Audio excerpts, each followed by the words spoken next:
So I want everybody to know just right off top, Monroe stands for motivating ourselves, never relied on excuses. You know what I mean? I want to do something about my community. I want to do something about and tell our story that no one's really heard our story. And I feel like who better to tell it but me? Where I come from, we had to motivate ourselves and not ever have to rely on no excuses. It almost sounds like the street I grew up on, but I'm gonna have to word it better. So I was like, motivated ourselves, not relying on everybody. And it just came to me. Motivate ourselves, never relied on excuses. And there it was. Since 1988, I just knew how to survive. Projects, I lived right across the street from the projects, 1434 East Monroe. And it was a shack. But it felt like a mansion. Grandma made great meals with whatever she had to provide. I think about the stuff that we went through, and I remember one time I was coming home from East Lake Park playing hoop, and I walked in, of course, I'm hungry. I'm like, hey, Grandma, what you make? You know, I know it's something good.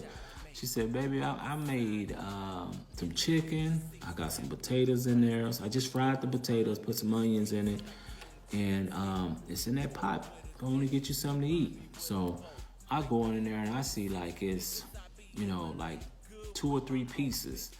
So I'm like, you know, I love my grandmother. I was like, Grandma, did you eat yet? You know, and she was like, oh, baby, I already ate, I'm full. And I was like, cool, so can I have these 3 pieces? And she was like, yeah, I left those for you. So I'm getting ready to eat. I sit next to my grandmother, about to tell her about my day. And I'm hearing something. I'm hearing my grandmother's stomach growl. And I'm like, Grandma, in my head I'm going, she said she ate. I can't eat this food if she's still hungry.